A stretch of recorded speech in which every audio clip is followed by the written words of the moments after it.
हरिवंश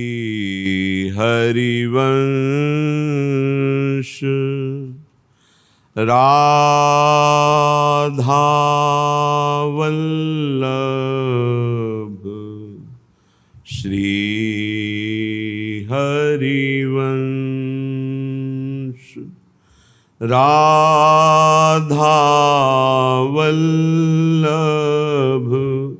श्री हरिवंश राधावल्लभ श्री हरिवंश वृंदावनेश्वरी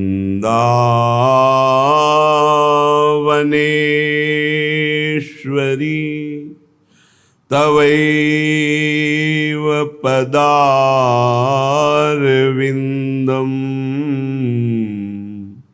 प्रेमामृतैकमकरन्द रसौघपूर्णम्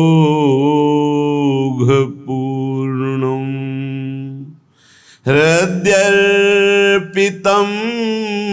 मधुपते स्मरतापमुग्रं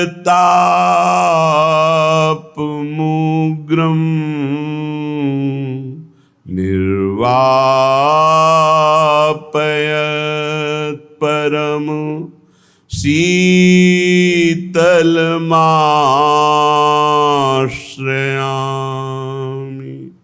निर्वापयत्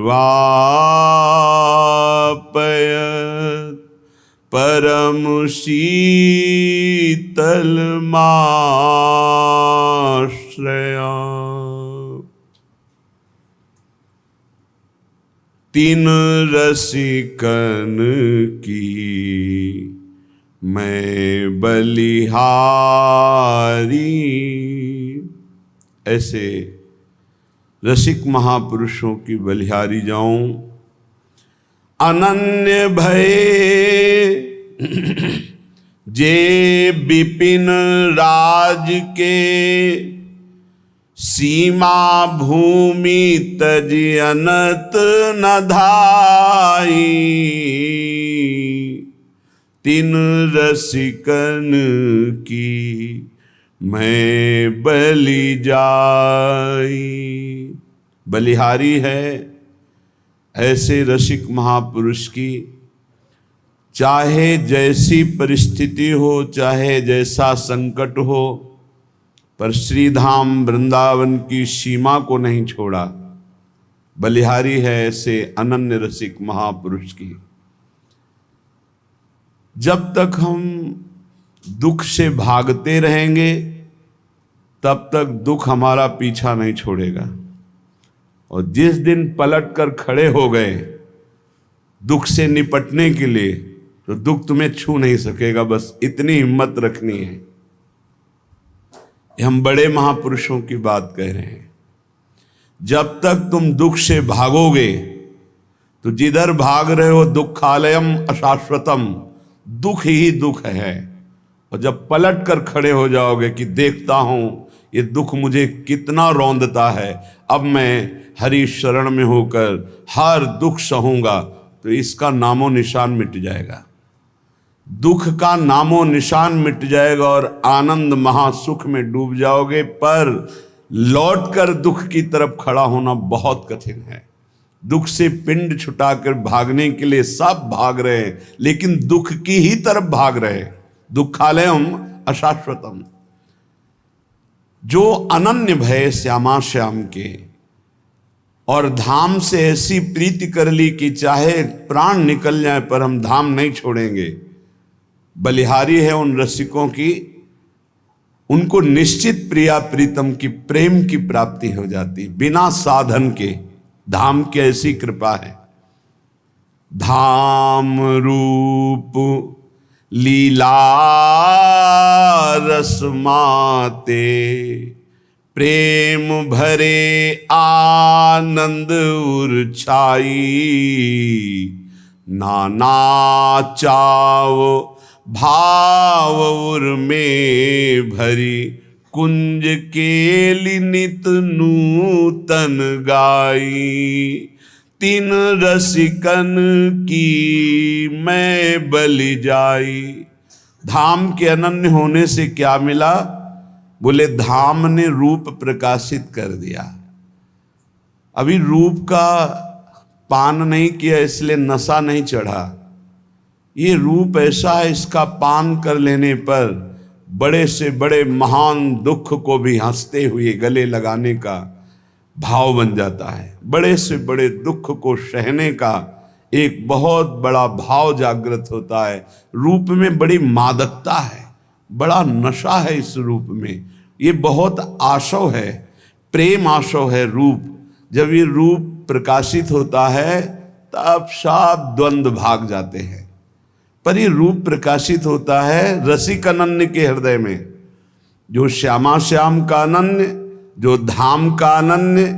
बोले फिर उनके हृदय में नित्य नया चाव भाव और प्रिया प्रीतम की लीला गाते हुए उन्मत्त, अभी 1 मिनट के लिए भी वो स्थिति नहीं आई जिसमें देह का विस्मरण होकर आनंद की उमगन में एक अपार आनंद।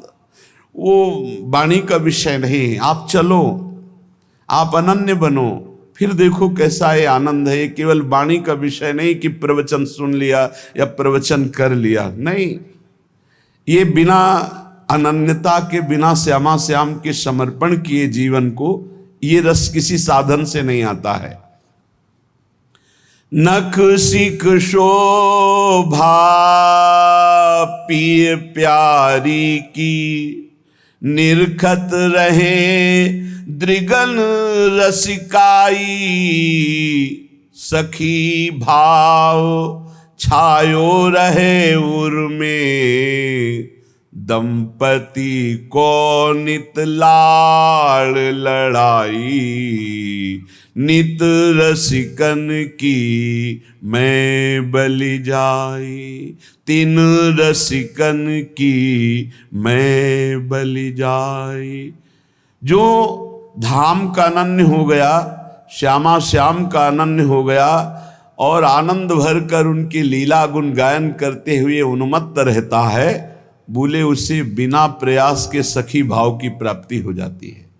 और वो सखी भाव से दंपति सी प्रिया प्रीतम की समीपता का अनुभव करके नित्य प्रति उनको दुलार करता रहता है। ये दुर्लभ बात है, पर इसके लिए कमर कसना होगा कि हमें चाहे जितना दुख पड़े हम उस दुख को सहेंगे। संसार की तरफ जाने वाले को दुख ही दुख है, पर प्रभु की तरफ चलने वाले को थोड़ा दुख है। जैसे ऑपरेशन में कष्ट ही कष्ट है, पर इंजेक्शन शून्य का लगाकर बेहोशी का लगा के थोड़ा बस कष्ट है, फिर आप भूल जाएंगे। ऐसे ही थोड़ा जब तक तुम्हें होश है देह का, तब तक ये कष्ट है। जहां आपके अंदर प्रेम का इंजेक्शन लगा, फिर हर कष्ट सुखप्रद दिखाई देता है। धन्य है महापुरुषों का जीवन। जब उनके चरित्रों को पढ़ो तो हृदय विदीर्ण होता है कि कैसा समर्पण। श्री तुकाराम जी के महाराज के कितना भारी कष्ट सहते हुए वो कितनी उच्च कोटि की दशा को प्राप्त हुए। हम इसीलिए कहते हैं कि कष्ट के बचने के लिए बचाव पक्ष में होकर जब आप संसार की तरफ भागोगे तो दुख तुम्हें छोड़ेगा नहीं, रौंद देगा। और जब तुम मुड़कर खड़े हो जाओ, आओ तुम्हें जितना देना है देख लो, कितना दुख दोगे, वो अपने आप दुख सुख के रूप में बदल जाएगा। ये लिख लो दिमाग में, डरना नहीं है। श्री तुकाराम जी से किसी ने पूछा, वैसे आत्मचरित्र वर्णन करना महापुरुषों के लिए बड़ा कठिन होता है, अपनी प्रशंसा या अपने चरित्र, पर जब उनके जन पूछते हैं तो करुणा करके वो बताने लगते हैं। तुकाराम महाराज जब हरि कीर्तन में अद्भुत अवस्था को प्राप्त होते तो ये देखकर भक्त जनों के हृदय में कि महाराज आपको ऐसी अवस्था कैसे प्राप्त हुई। आपको कैसे भगवान की ऐसी प्रसन्नता प्राप्त हुई? तो श्रोताओं की ये इच्छा जान करके, महाराष्ट्र में है तो महाराष्ट्री भाषा में अभंग की रचना तत्काल बड़ा ऊंचा कवित्व प्रकाशित हुआ था श्री तुकाराम जी के हृदय में। उन्होंने लिखा कि मैं कोई ऐसी महान उच्च जाति का नहीं हूं कि मुझे जाति पक्ष देखकर भगवान ने कृपा की हो, न मैं धनी हूं कि मुझे धनी देखकर कृपा की, न मैं विद्वान हूं कि विद्वान देखकर कृपा की। वो सहज कृपालु हैं पर कृपा की हम पर वो कृपा का शब्द समझिए भारी प्रतिकूलता। हम पर कृपा की, पर कृपा का शब्द यहां दुलार नहीं है, या भारी प्रतिकूलता है। वो कह रहे हैं जाति शूद्र किया वैसे व्यवसाय, पांडुरंग पाए कुल पूज। उन्हीं के द्वारा लिखा हुआ यह भंग है। कहना नाही किंतु करता पालन, आपके वचन संत जन। वैसे तो मैं बिल्कुल अपने विषय में नहीं बोलना चाहता था, पर आप संत जनों ने, भक्त जनों ने आग्रह किया तो मैं अपनी बात बता रहा हूं। माता पिता मेरे छोड़ गए यदा, आपदा विपदा आन पड़ी। दुर्भिक्ष ने मारा छीना धनमान, गृहिणी बिना अन्न प्राण त्यागे। लज्जा बड़ी ग्लानि हुई कष्ट भारी, व्यापार में सारी पूंजी हारी। विठ्ठल देवल हुआ अति जीर्ण, उद्धार की मन बात आई। पहले कीर्तन फिर पुनः एकादशी, रहा ना अभ्यासी चित्त तदा। कुछ किए कंठ संतों के वचन, विश्वास सम्मान उर्धारे। जहां नाम गान गाऊं पद टेक, धरूं चित्त एक भक्ति भाव। श्री तुकाराम जी कहते हैं संत पद तीर्थ किया सुधा पान, दिए लज्जा मान छोड़ पीछे। बन पड़ा जो भी किया उपकार, काया कष्ट कर हरि भजे। तुकाराम जी ने कहा वैसे तो अपने विषय में बोलने में बड़ा संकोच होता है, किसी को भी हो, पर आप संतों का आदेश है कि आपको ऐसी ऊंची दशा कैसे प्राप्त हुई, तो सुनो हमारे ऊपर पांडुरंगा की कृपा हुई। पहली, मेरा जन्म आप लिख रहे हैं चतुर्वर्ण में हुआ। मुझे व्यवसाय मिला व्यापार का, लेकिन पांडुरंगा जब अपने में लगाना चाहता है तो व्यापार सफल कैसे हो सकता है? असफल हो गया व्यापार। सारी संपत्ति हमारी जाती रही, घाटा ही घाटा व्यापार में। हमारे कुल से विठ्ठल भगवान की उपासना होती रही। कुल में परंपरा चली आ रही थी कि हमारे कुलदेव पांडुरंगा विठ्ठल भगवान। ध्यान से सुनना, चतुर्वर्ण में हमारा जन्म हुआ, व्यापार किया गया, व्यापार में घाटा ही घाटा। ऐसी परिस्थिति आई, माता पिता का स्वर्गवास हो गया, बहुत दुख मिला। न खाने को, न व्यापार चला, माता पिता ऊपर से पधार गए, अकाल पड़ गया। जो घर में बचा हुआ अन्न था कुछ दिनों में खत्म हो गया, बाहर से आने का कोई गुंजाइश ही नहीं रह गई, सब स्वाहा। जो हम पिता माता की बनाई हुई प्रतिष्ठा थी वो भी धूल धूसरित हो गई। यहां तक कि मेरे परिवार को अन्न के लिए तड़प तड़प कर प्राण त्यागना पड़ा। खुद आपने लिखा, हर तरह से चारों तरफ मुझे अंधेरा ही अंधेरा, कष्ट ही कष्ट। आपको स्थिति कैसे प्राप्त हुई आप वर्णन। मुझे अपने ऊपर लज्जा आने लगी कि ना पत्नी को अन्न दे सका, ना परिवार को पाल सका। क्या जीवन मेरा, बड़ा हृदय में दाह हुआ, सब कुछ नष्ट भ्रष्ट हो गया। ये जिस पर मैं कृपा करता हूं ये लीला। ऐसी हालत में अब कुछ नहीं बचा, तो विट्ठल भगवान का मंदिर जो टूटा हुआ पड़ा था उसमें जो सेवा हो रही थी उसमें लग गया जाकर के, जीर्णोद्धार। उसमें रात दिन खूब शरीर को मेहनत करके परिश्रम करके सेवा करता और कुछ वहां से नहीं लेता, बस सेवा ही सेवा, खाने को भी नहीं। मन में उमंग आई, पहली बार की एकादशी व्रत रहूंगा। प्रारंभ की बात बता रहे हैं जहां से स्थिति भगवदाकार बनती है। देखो, जिस पर विशुद्ध कृपा होती है ये प्रतिकूलताएं शुरू हो जाती हैं। कोई भी भक्ति मार्ग का उपासक घबराए नहीं, हिम्मत रखे। ये प्रतिकूलताएं अनंत जन्मों की बिगड़ी को सुधारने के लिए हैं, क्योंकि एक ही रास्ता बचता है प्रभु का। प्रतिकूलता ना मिले तो चढ़ाई नहीं चढ़ सकते अध्यात्म की। मन में आया कि बाद से एकादशी रहा करूंगा। अब एकादशी तो है ही, क्योंकि कुछ घर में है ही नहीं, तो पर एकादशी व्रत रहने का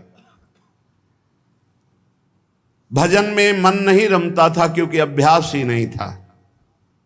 देख लीजिए, इतने बड़े महापुरुष जो सदेह विमान में बैठकर भगवत धाम गए। आप लोग चिंता मत करें, आप लोग जो कहते हैं मेरा मन भजन में नहीं लगता, तो कुछ तो लगता है। श्री तुकाराम जी लिख रहे हैं, आरंभ में बिल्कुल मेरा भजन में मन नहीं लगता था, पर संतों के चरित्र पढ़ने में मन लगता। संतों के चरित्र पढ़ता और उनके वचनों को बार बार याद करता कि उन्होंने क्या कहा है। उनके वचनों से मुझे बोध होने लगा। संत वचनों पर विश्वास, संत वचनों का महत्व और उनके वचनों का बार बार मनन बहुत सुंदर साधन है। बिल्कुल उत्तम अवस्था प्राप्त करने के लिए ऐसे ही साधक को कर। संत चरित्र, भक्त चरित्र पढ़ने में बड़ा मन लगता है। उनके वचनों पर बड़ी निष्ठा, बड़ा भाव, उन्हीं के वचनों का बार बार मनन। अब मन लगने लगा कि जहां हरि कीर्तन होता है वहां पीछे जाके खड़े हो जाए। महाराष्ट्र में प्रायः खड़े होकर कीर्तन करने की प्रथा है। आगे महापुरुष गा रहे हैं, पीछे सब मंजीरा लिए हुए, मृदंग लिए हुए खड़े गान करते हैं। तो मैं भी कीर्तनकारों के पीछे खड़ा हो जाता और जैसे वो कीर्तन का भाव प्रकट करते वैसे ही कीर्तन गाने की चेष्टा करता। भक्तों के चरित्र पढ़ना, संतों की बातें मनन करना और कीर्तन में उपस्थित होने से मेरा मन शुद्ध होने लगा। अब तो कीर्तन में मेरा मन बहुत लगने लगा। कीर्तन भजन करने वालों को जहां देखता तो साष्टांग दंडवत हो जाता और गिरकर उनके चरणों में प्रार्थना करता कि थोड़ा चरणामृत उतार लेने दो। तो वो मुझे चरणामृत उतारने का अवसर देते और जब मैं चरणामृत पीता तो मुझे अपार आनंद आने लगा। अब तो मेरी लज्जा चली गई। जहां संत को देखता, भक्त को देखता, कीर्तनकार को देखता, चरणों में लौट जाता और उनसे प्रार्थना करता कि आप हमको चरणामृत दे दें। वो हमारी दैन्यता देखकर चरणामृत दे देते। अब हमारे मन में आया कि शरीर को भारी कष्ट देकर भजन करो। ये निष्ठा, ये निष्ठा। शरीर आराम सुख की व्यवस्था चाहने वाला भजन में रुचि नहीं प्रकट कर पाता। ये ध्यान रखना। चाहे जितना शरीर में कष्ट हो, पर जैसे एक गरीब आदमी धन कमाने के लिए प्रयासरत रहता है, ऐसे भजनानंदी भजन के लिए प्रयासरत रहता है।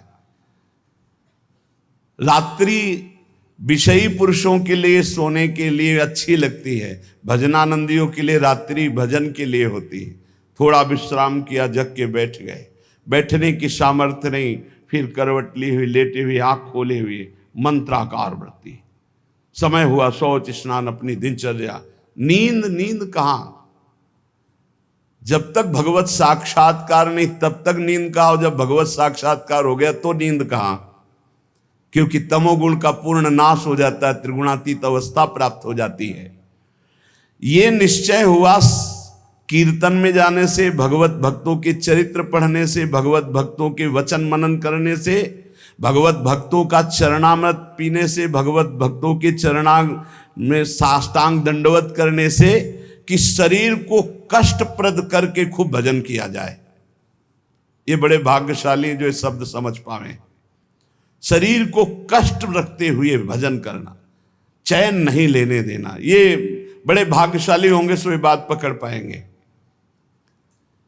अब शरीर को कष्ट, अब बैठे हैं, जैसे श्री महात्मा बुद्ध जी ने कहा, इहासने सुस्यति में शरीरम, मेरा शरीर इसी आसन पर बैठकर सूख जाए, हड्डी टूट जाए, मांस गलित हो जाए, लेकिन जब तक ब्रह्मबोध नहीं होगा मैं उठूंगा नहीं। ये निष्ठाएं महापुरुषों की पकड़नी होती है। शरीर को बहुत सुखद नहीं, उचित भोजन, उचित नींद, रात दिन भजन। मैंने भगवत भजन में शरीर को घिस डाला, तुकाराम जी के, रात दिन कीर्तन, रात दिन भजन। अब अच्छा लगने लगा तप, कष्टप्रद भजन, कष्टप्रद शरीर और खूब भजन अच्छा लगने लगा। ये मन का एक स्वभाव है, इसे भोगों में लगा दो तो ये भोगों की अभ्यास बढ़ाता चला जाएगा, और भजन में लगा दो तो भजन का अभ्यास बढ़ाता चला जाएगा। जब अन्न त्यागा, फलाहार में आए, तब फलाहार भी त्यागने की इच्छा जागृत हो गई कि सावन भर केवल जल पी कर रहेंगे, गंगा जल पी कर रहेंगे। बड़ा उत्साह, त्याग की तरफ तरो तो मन क्रम बाई क्रम त्याग बढ़ाता चला जाता है, और भोग की तरफ बढ़ो तो मन क्रम बाई क्रम भोग बढ़ाता चला जाता है। ये चतुर उपासक त्याग की तरफ बढ़ता है, अविवेकी भोग की तरफ बढ़ता है। इस प्रकार मेरी परमार्थ की साधना आरंभ हुई। कथा सुनना, कीर्तन में सम्मिलित होना और संतों से प्यार करना। संतों को देखते ही एकदम लौट जाना, ऐसा लगना कि हो भाग्य। ये प्रायः महापुरुषों की वाणियों में पाया गया। गोस्वामी तुलसीदास जी कहते हैं, जैसे मेघ को देखकर मोर कुहुक पड़ता है, नाचने लगता है, ऐसे संत को देखकर जो भक्त आनंदित हो जाता है, ओहो अहो भाग्य, आज संत दर्शन हुए, और मन नाच पड़ता है, उसके हृदय में भगवान प्रेम वर्षा करते हैं। हमारा चित्त बस दो ही जगह लगने लगा, कथा कीर्तन और संत जन। परहित की बात आती तो शरीर की परवाह न करके दूसरों की सेवा करने में बड़ा सुख मिलने लगा। मेरी अवस्था देख करके जो मेरे स्वजन हैं उनको अच्छा नहीं लगा। नहीं लगेगा अच्छा, एक एक बात बैठा लो। कई लोग शिकायत करते हैं, परिवार के लोग हमसे ठीक से बात नहीं करते, हमारा उपहास करते हैं। आपका क्या, बड़े महापुरुषों का किया। परिवार के स्वजनों को ये अच्छा नहीं लगता, हमारा भजन, हमारा संत प्रेम, हमारा परोपकार, उनको देखी ये नहीं गई। भाई बंद, स्त्री, ये सब हमारा जो ये भाव है इसके विरुद्ध करने लगे। ग्रह प्रपंच में आसक्त जन मेरे भाव का विरोध करने लगे, मुझे निषेध करने लगे। संत दर्शन, संत सेवा, कीर्तन, भगवत कथा, ये स्वयं उनके वचन हैं। मैंने अपने हृदय में निश्चय कर लिया था, कठोर हृदय बना लिया था, हर दुख सहूंगा पर अब पांडुरंगा को नहीं छोड़ूंगा, अब विट्ठल को नहीं छोड़ सकता। किसी की कोई भी परवाह ना करके, घर परिवार के लोग इतना प्रपंच किए, मैं किसी की बात नहीं सुनता। पकड़ो बात, बिल्कुल ये शोधी हुई बात इसीलिए सुना रहा हूं कि प्रायः हर भक्त के जीवन में ऐसा ही होता है जो सच्चाई से चलता है। घर प्रपंच की बातें मेरे को बहुत सुनाई गई, बड़ा विरोध किया गया, पर मैंने निश्चय कर लिया, हृदय कठोर बना लिया, इस जन्म में अब भगवान को नहीं छोड़ूंगा। फिर मेरे मन में आया कि जड़ मूल से इस प्रपंच को उखाड़ फेंकूंगा। अब तो जब हमारे परिवार के जन हमारा विरोध करते तो मैं न देखता न उनकी बात सुनता और जोर जोर से कीर्तन करता। करो विरोध, कितना करोगे। राम कृष्ण हरि जय, राम कृष्ण हरि जय, विठ्ठल जय विठ्ठल। अब वो निंदा करें, वो उपहास करें, वो भगवत कीर्तन कर रहे, जड़ से उखाड़ फेंकूंगा इस प्रपंच को।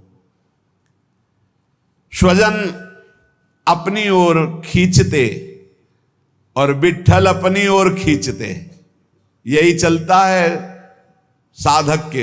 एक तरफ भगवान का आकर्षण, एक तरफ माया का आकर्षण। पर हमने भगवान की तरफ, परमार्थ की तरफ कदम जोर से बढ़ाए। अब साधक का यहां निर्णय है कि तुम माया के आकर्षण में जाते हो या प्रभु के आकर्षण में।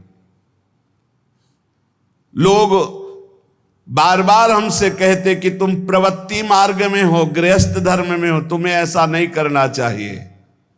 मैंने किसी की नहीं सुनी। अब इस जन्म में मुझे भगवत प्राप्ति करनी है, तुम्हारे किसी के उपदेश हमारे दृढ़ निश्चय को नहीं बदल सकते।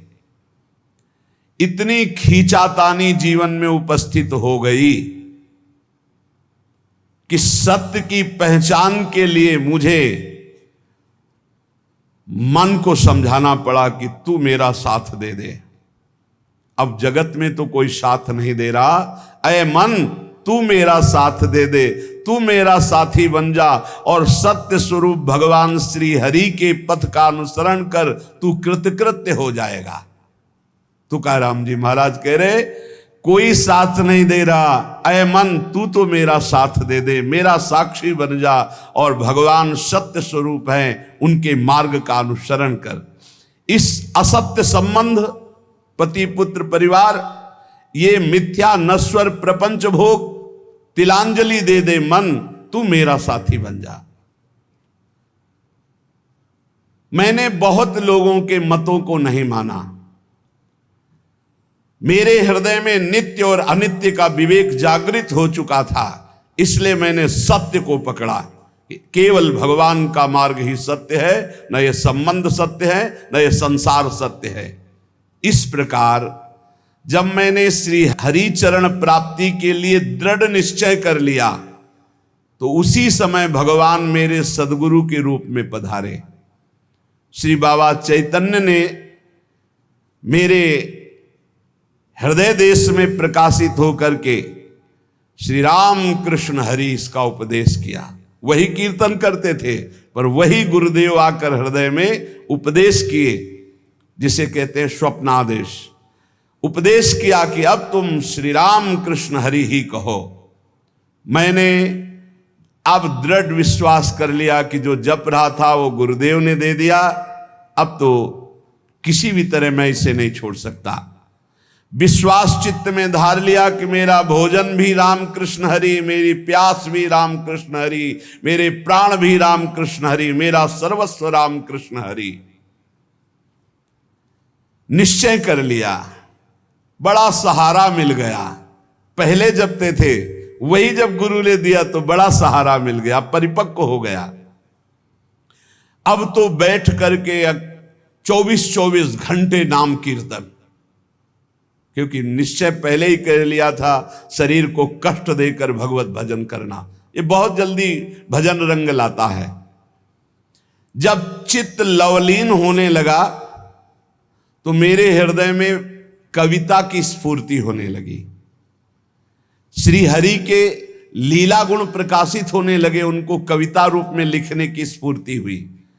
श्री हरि का कीर्तन और श्री हरि प्रदत्त अभंग वाणी प्रकट हुई मेरे हृदय में। मैंने देखा कि मेरी बुद्धि में ये ताकत नहीं थी, ये मेरी बुद्धि में श्री हरि कीर्तन से प्रकाश हुआ, हरि लीलाओं का। ये भगवत प्रसाद से मेरे अंदर आया। ये भगवान की ही प्रेरणा से अभंग निकलते थे। मैं गदगद होकर के अश्रु प्रवाह करने लगा कि कैसी कृपा की मेरी बुद्धि में एक भी लीला नहीं थी और आज लीलाओं की बाढ़ आ रही, गुणों की बाढ़ आ रही है। मैंने श्री हरि चरणों के प्रति और दृढ़ विश्वास और दृढ़ श्रद्धा प्रकट हुई।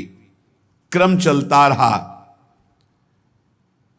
बीच में रामेश्वर भट्ट के द्वारा बड़ा हमारे साथ निषेध आघात हुआ।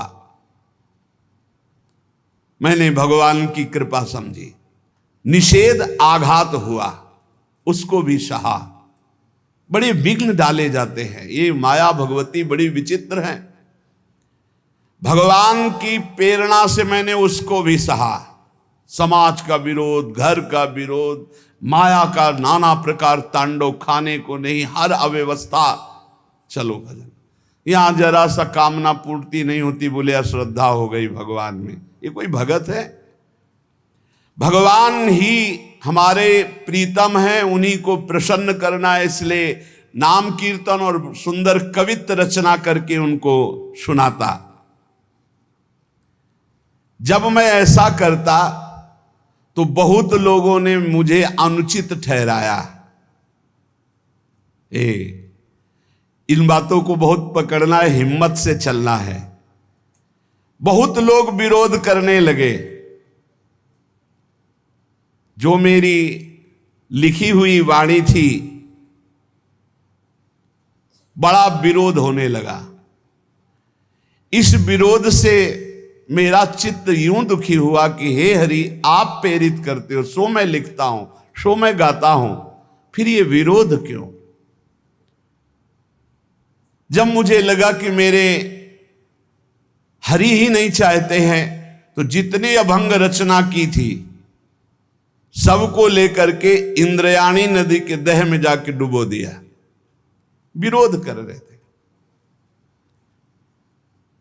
भगवान के द्वार पर जाकर के, विट्ठल भगवान के द्वार पे, न खाना न पीना, उदास बैठ गया। आप तो ही वाणी प्रकट करते हो, आप ही अभंग लिखाते हो, फिर इतना विरोध करवा दिया, जाके इंद्रायणी में डुबो दिया बाड़ी जी को। अब दर्शन करने वाले तो दर्शन करके चले जाते, ठाकुर जी का शयन हो जाता, फिर ठाकुर जी का मंगला प्रभात दर्शन होता, फिर ऐसे कई दिन व्यतीत हो गए, न खाना न पीना, और चुपचाप द्वार पर बैठे रहना।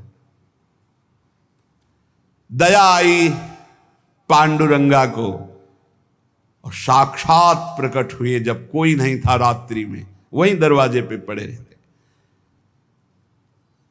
और कहा कि मेरे भक्त को ये सहना पड़ता है, तुम मेरे प्रिय हो, मैं ये देखना चाहता हूं तुम कितना सह सकते हो। तुमने सहा, तुम्हारी वाणी जल में नहीं डूबी है, वो मेरी गोद में रखी हुई है।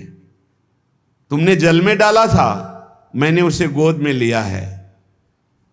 देखो सारे अभंग ज्यों की त्यों ऐसे मेरे पास है।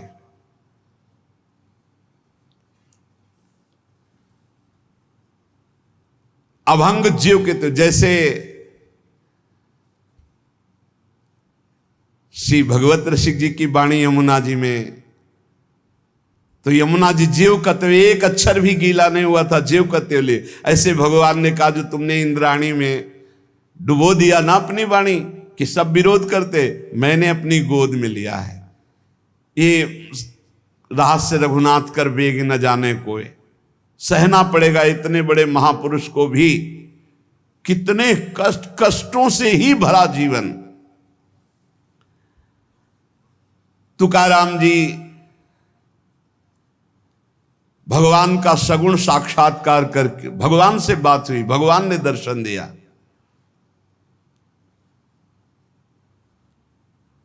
उन्होंने जो अपने जीवन में कष्ट सहा, उस कष्ट से भगवान के प्रति उनकी ममता घटी नहीं, उनकी ममता बढ़ी। भक्त वही है कि जितना उन कष्ट मिले, जितनी विपरीतता आवे, उतना भगवान के प्रति प्रियता बढ़नी चाहिए। श्री तुकाराम जी ने भगवान के जितने अभंग लिखे थे, सब सुरक्षित भगवान के पास। सगुण साक्षात्कार भगवान का किया। प्रपंच से तुकाराम जी का चित्त तो वैसे ही उच्चाट हो चुका था परमार्थ की ओर चले। परमार्थ ही परमार्थ था, पर आगे का मार्ग सूझता नहीं था कि कैसे चले, कहां चले। जब कोई भगवत मार्ग में चलता है तो एक ऐसा यात्रा का समय आता है जहां ना परमार्थ सूझता है और ना प्रपंच अच्छा लगता है। प्रपंच से चित्त उचाट और परमार्थ सूझता नहीं है। इस समय अगर उसे महापुरुषों का संग न मिले तो फिर यात्रा में बाधा पड़ जाती है।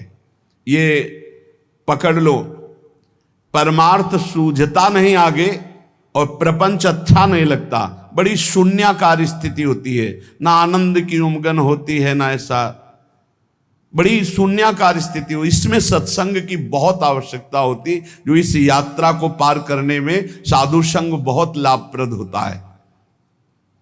जब तक प्रपंच बिल्कुल उतर नहीं जाता, परमार्थ सूझने नहीं लगता, अर्थात आनंद की अनुभूति नहीं होती, तब तक साधक को बहुत सावधान रहने की जरूरत है।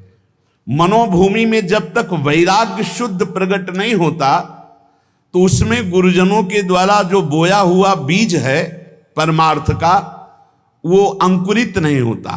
जब ज्ञान बीज अंकुरित हो जाता है तो जीवन मुक्त होने के लिए प्रबल लालसा जगती है। अब कुछ नहीं, अब तो मैं ब्रह्मबोध प्राप्त करूंगा, तत्वबोध प्राप्त करूंगा, जीवन मुक्त हो जाऊंगा। और जब ये लगन लग जाती तो फिर कोई प्रपंच, कोई नियम, कोई उपदेश किसी का ऐसा नहीं असर करता है कि वो प्रपंच की तरफ ले जाए। अरे आप प्रवृत्ति मार्ग के गृहस्थ के हैं, आपको ऐसा करना चाहिए, आपको ऐसा नहीं करना चाहिए, ये तब तक जब तक ज्ञान का अंकुरण नहीं हुआ। जो जीवन मुक्त महापुरुष हैं, मानवीय दृष्टि से उनको पहचाना ही नहीं जा सकता है। हां, जो मुमुक्ष जन है, वो जो भगवत प्राप्ति करना चाहते हैं, वो इस बात को पकड़ पाएंगे। नहीं तो जो विषयी भोगी हैं उनको कैसे अच्छा लगेगा कि हमें कष्ट हो और हम भगवान की तरफ चलें। भगवत प्रसाद पाने का अधिकारी वही है जो दुख सहने के लिए कमर कस लिया है। अब कूद पड़ा मैं भगवान के मार्ग में, अब जितना दुख पड़ेगा मैं सहूंगा। बचपन से पूरे जीवन तक महापुरुषों को कष्ट ही कष्ट का पाला पड़ा है। ये बाहरी क्या जाने, बाहरी तो बाहरी चीज देखते हैं ना, वो आंतरिक चीज नहीं देख पाते। कष्ट ही कष्ट, जितनी ऊंचाई अध्यात्म की होती है वो कष्ट से होती है। ये जितने सुखद ऊंचाई नहीं है, आंतरिक ऊंचाई नहीं है, ऊंचाई है अध्यात्म की ऊंचाई, अंदर के द्वंद्वों पर विजय प्राप्त कर लेना, ब्रह्म तत्व का बोध हो जाना, भगवत साक्षात्कार हो जाना। ये ऊंचाई कौन देख पाएगा? मोक्ष मार्ग में चलने वाले या भगवत प्राप्ति के मार्ग में चलने वाले साधु जनों का, भक्तों का पहला पड़ाव होता है कि अपनी निष्ठा परिपक्व करे। पहला कदम मजबूती है कि अपनी निष्ठा परिपक्व करे। कोई तुम्हें साथ नहीं देगा, कोई तुम्हारा इस मार्ग में मित्र नहीं होगा। जिसको मित्र बनाओगे वो घसीट लेगा प्रपंच की तरफ। आपको अकेले चलना है। आज तक का पूरा खुद का अनुभव है, इस मार्ग में अकेले चलना है। इस मार्ग में हमको मरना है। जीवित मर जाए उलट आप में समाया है दिलगिरी। हर समय कष्ट, एक मिनट का कष्ट, हर समय का कष्ट, पूरे जीवन का कष्ट। मृत्यु जब तक नहीं होगी तब तक का कष्ट। लेकिन उस कष्ट से ना उदास, ना निराश, ना हताश, पूरे जीवन की बात है। जब साधक पहले पड़ाव में दृढ़ हो जाता है, पहला पड़ाव यही है, सुख की तरफ आकर्षित नहीं होना, दुख से हमें मुख नहीं मोड़ना, तब उसे साधकों को सत्संग मिलता है, शुद्ध संत संग। उस संत संग से शुभेच्छा जागृत होती है, मुझे भगवत प्राप्ति करनी है। पहला पड़ाव तुम्हें सुख घसीटेगा, कदम नहीं बढ़ा देना सांसारिक सुख की तरफ। दुख तुम्हें भयावह लगेगा, कदम उसी की तरफ बढ़ाना। यह है भगवत प्राप्ति के मार्ग का पहले साधक का कदम। पकड़ो, सुख घसीटेगा, सुविधाएं घसीटेंगी, सुख सुविधा की तरफ कदम नहीं बढ़ाना। दुख घसीटेगा, भयावह दिखाई देगा, चलो दुख की तरफ चलो। और जिसने दुख की तरफ कदम बढ़ा दिया भगवत मार्ग में, वो महासुख को प्राप्त हुआ। दूसरा उसको क्या संग? संत संग मिलता है, विशुद्ध संत संग। उससे शुभेच्छा जागृत होती, अशुभ कर्मों का त्याग और भगवत प्राप्ति की प्रबल इच्छा। ऐसे पुरुष को प्रापंचिक रिश्ते नातेदारों से बैठकर बात करना, ये सब कुछ अच्छा नहीं लगता। पहला पड़ाव, भोगों की सुविधा मिलेगी उसकी तरफ से ना बोलना है। दुख है परमार्थ में, ये दिखाई दे रहा है आपको, लेकिन दुख नहीं, महासुख है। जैसे संसार में सुख है, ये दिखाई दे रहा है, लेकिन ये भगवान कह रहे हैं दुखालय है, इधर सुख नहीं है। परमार्थ में दुख दिखाई दे रहा है, लेकिन इधर महासुख है, इधर कदम बढ़ाओ परमार्थ की तरफ। दूसरा, जे ही कदम बढ़ाओगे तो सच्चे संतों का संग मिल जाएगा, पहचान, शुभेच्छा जागृत हो जाएगी, पापाचरणों का त्याग और भगवत मिलन की, शुभ कर्मों की अंदर प्रबल इच्छा जागृत होगी। तीसरा, उसे बद्ध पुरुषों का संग अच्छा नहीं लगेगा। ये रिश्तेदार, नातेदार, सांसारिक भोगों में फंसे हुए लोग, ये अच्छा नहीं लगेगा। भले वो संसार के बीच में रह रहा है, लेकिन उसको इनसे प्रपंच की बातें करना, संसार के लोगों की रिश्ते नाते की बातें, ये अच्छा नहीं लगता। आंतरिक जब मन का आकर्षण भोगों की तरफ होता, उस भोगों से मन को जलाते हुए परमार्थ की तरफ चलना है। क्या जाने संसारी पुरुष, इनको तो जब जो इच्छा हुई सो भोग लिया, ये क्या जाने चढ़ाई को, ये तो खिसकते हुए गए नरक की तरफ। और वो जब साधक संभल कर चलता है, तब इनको लगता है नहीं नहीं, परमार्थ में इतनी ऊंचाई पर नहीं, भ्रष्ट करने के लिए वो उपदेश देते हैं। तो बद्ध पुरुषों का संग ऐसे साधकों को अच्छा नहीं लगता। उसको अच्छा लगता है भगवत प्रेमी महात्माओं का संग, भगवत मार्ग की चर्चा करने वाले, कैसे हम माया पर विजय प्राप्त करें, कैसे भगवान से अनुराग प्राप्त करें। सजाती संतों का संग अच्छा लगने लगता है, और उसमें संतों के प्रति जो भाव आया, उससे सद्गुणों की वृत्ति बढ़ने लगती है। सद्गुण जो भगवान को प्रसन्न करे, सद्गुण जो भगवान की प्रीति प्रदान करे। प्रपंच से पूरा मन हट जाता है उस साधक का। चौथी स्थिति आई, प्रपंच से पूरा मन हट जाता, बिल्कुल अच्छा नहीं लगता। जैसे स्वप्न झूठा, ऐसे संसार झूठा दिखाई देने लगता है। उमा कहूं मैं अनुभव अपना, सत हरि भजन जगत सब सपना। तब उसका हृदय, बहुत ध्यान देने योग्य, भगवान अपनी तरफ घसीटने लगते हैं। इतनी स्थिति के बाद ये संयोग वही बनाते हैं।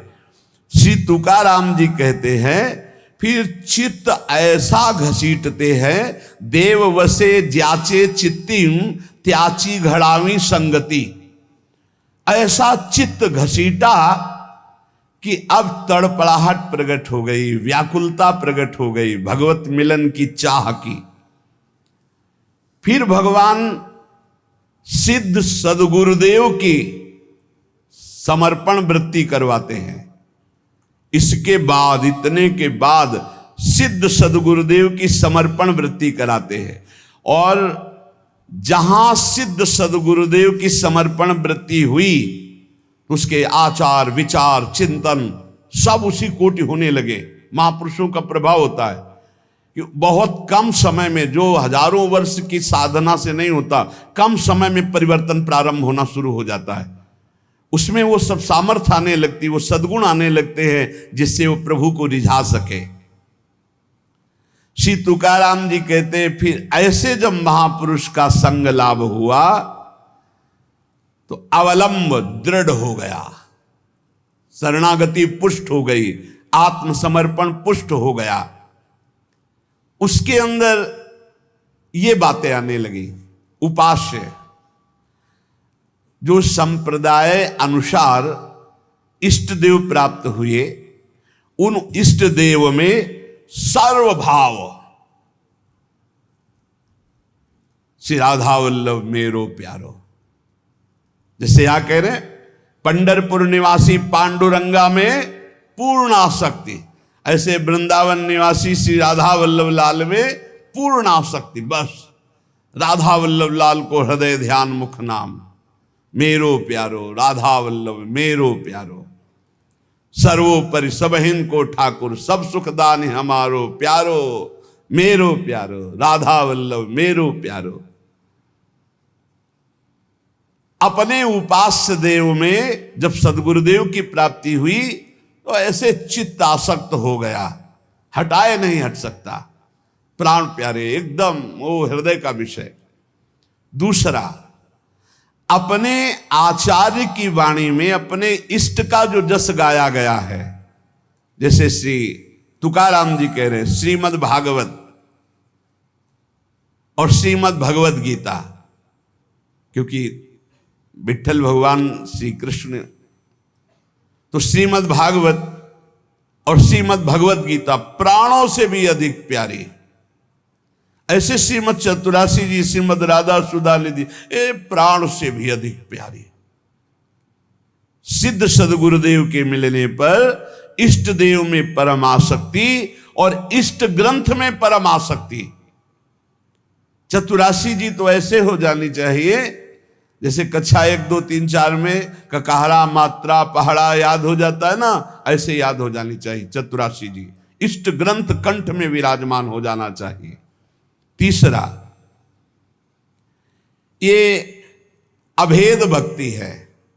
जैसे लोगों को, ज्ञानी जनों को ये बात बनी रहती है कि भक्ति करने वाले भेदभाव से युक्त रहते हैं। श्री तुकाराम जी कह रहे हैं ये अभेद भक्ति है। ये द्वैत से आगे अद्वैत और अद्वैत पद में स्थित मोक्ष सुख के भी त्यागी ये भक्तजन होते हैं। बड़ी ऊंची स्थिति होती है प्रेम की। अद्वैत सिद्धांत के आगे कौशल पूर्वक ये अभेद सिद्ध स्थिति प्राप्त होती है, इसी को प्रेम कहते हैं। इस प्रेम में द्वैत रहता ही नहीं है। वो जो नहीं समझ पाते वो समझते हैं भक्ति का मतलब है द्वैत, द्वैत नहीं, अभेद भक्ति, अद्वैत भक्ति, मोक्ष के परे की भक्ति और अभेद को सिद्ध करके प्रेम में स्थित हो जाना। अभेद के भेद किया निज अंग, पावे सारा जग प्रेम सुख। यह अभंग श्री तुकाराम जी का। भक्ति की ऐसी पराकाष्ठा जिसमें एको ब्रह्म द्वितीयो नास्ति का अनुभव करके आगे बढ़ जाना, ये ज्ञान से भी श्रेष्ठ है हरि विठ्ठल की प्रेम लक्षणा भक्ति। वही भक्ति वही ज्ञान, एक विठ्ठल ही जान। द्वैत भाव से नहीं, ये द्वैताद्वैत, द्वैत से अद्वैत और अद्वैत से फिर प्रेम की स्थिति। चौथा, मुख्य साधना गुरुदेव के द्वारा जो बताई हुई पद्धति है, उसमें विशेष रूप से दो बातों की विशेषता। एक तो नाम कीर्तन की विशेषता और एक गुण कीर्तन की विशेषता। भगवान की लीला कथाओं का श्रवण कथन और नाम कीर्तन, ये दो प्रेम लक्षणा भक्ति के लिए विशेष साधन है। और गुरु कृपा से दोनों खूब जोर से चलते हैं। अखंड नाम कीर्तन चलता है और वाणी लीलाओं का गायन चलता रहता है। पांचवा, वही जपना जो गुरुदेव ने दिया है, अपने मन की नहीं। मन कभी कभी ये साधक के हृदय में विडंबना पैदा कर देता है कि गुरु जी ने कहा है सो तो ठीक है, लेकिन हमारा मन तो पहले से लगा है हम यही जपेंगे। ऐसा नहीं, यहां आदेश कर रहे तुकाराम जी 5वें सूत्र में कि मुख्य मंत्र है जो गुरुदेव ने दिया है।